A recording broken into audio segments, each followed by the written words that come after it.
The online threat landscape requires increased vigilance in 2024 as cybercriminals exploit shortened attack cycles and, of course, fresh tactics as well. I'm Mike Loader. Ending Cyber Risk starts right now. Hello and welcome back to Ending Cyber Risk, presented by the team at Arctic Wolf, where each episode we unpack the ways we can help end cyber risk online. Now, with a surge in ransomware breaches at home and abroad, organisations, particularly smaller businesses, are urged to strengthen defences not one day, but right now. Joining me to outline a little bit more about all of this is Mark Thomas, Director of Security Services for ANZ at Arctic Wolf. Thank you so much for joining me in the studio, my friend. Thanks for having me. What are some of the trends to watch out for in 2024? I feel like these discussions go on and on and on, but we need to know what we're expecting to see. Sure. Well, I think cybersecurity risk is really seen as the third highest risk that all SMBs are facing this year. I think in the past we've seen a lot around ransomware, and that is going to continue over the next couple of years as well. I would say that there's increased specialization when it comes to ransomware as a service, particularly because we believe that there will be a lot more focus on specific industries, and the targeting of the technology that some of these threat actor groups are employing will continue to focus. I'd say secondly, we're probably looking at a lot more supply chain attacks. The past couple of years we've seen your software supply chain really being the focus of adversaries, and that's not going to go away anytime soon. And I'd say they're also looking to target the likes of IT service providers, managed service providers as well. Because if you target one organisation, then it's a way in to pivot across many different organisations. So I'd say those two are the really key points that we'll be looking at from an SMB perspective. When you break it down like that, you know, they're breaking in so they can spread, etc. But what does the recent reporting look like domestically here in Australia? How are we sitting? From an Australian perspective, you know, we've seen a 100% increase year on year when it comes to ransomware. If you go back a couple of years ago, you had the start of the Russian-Ukraine conflict. A lot of those threat groups were moving. They've had to retool, re-platform. So we are starting to see a lot of that rise now. Also, the ransomware demand is up 20% as well. So they're not immune to inflation either. But basically from our incident response report that we put out, we can see that the leading cause of compromise is actually from remote access techniques.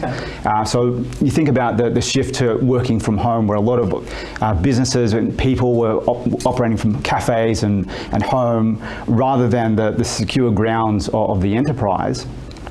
So we're seeing a lot more outdated technologies. The same technologies that were used to create remote access are the ones that are actually being targeted.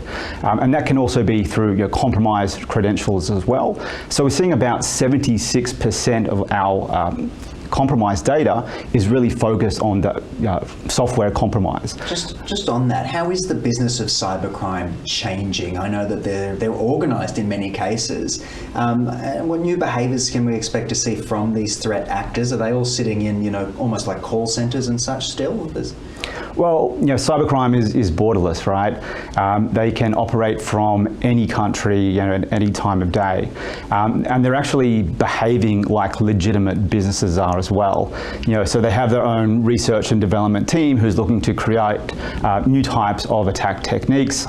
You have a marketing team who is out there spruiking ways that they can sell their services and their tools, but they're also collaborating more effectively together as well. So we know that the different groups are sharing source code, they're sharing the tools and services, and they're also sharing the breach victim lists with each other as well. Like an organised business. Like an organised business would be. Let's talk artificial intelligence. It's on everybody's lips at the moment. Every media outlet you're looking at is saying, how are they integrating artificial intelligence? But I guess, how do you expect it, and what role do you expect it to play in this space moving forward? I understand it's a tool for good, but also can be used for, Correct. I mean, automation and AI together have really lowered the barriers to entry for cyber criminals to operate.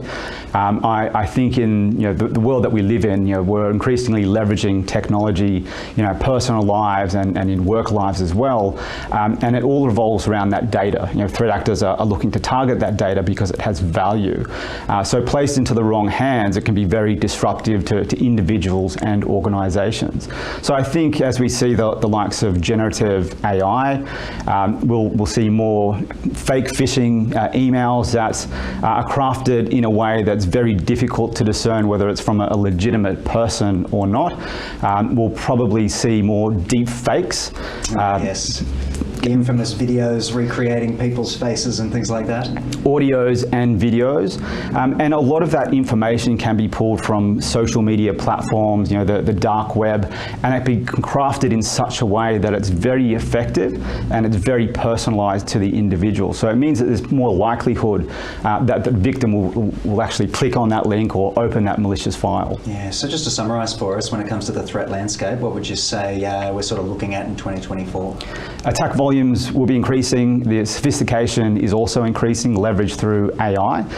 So it does really matter that organisations focus on better protection mechanisms and the improved detection and response capabilities that are there so that they can withstand these types of attacks that we're likely to experience. Very well said by you, and thank you for joining me on this episode. Thank you very much. All right.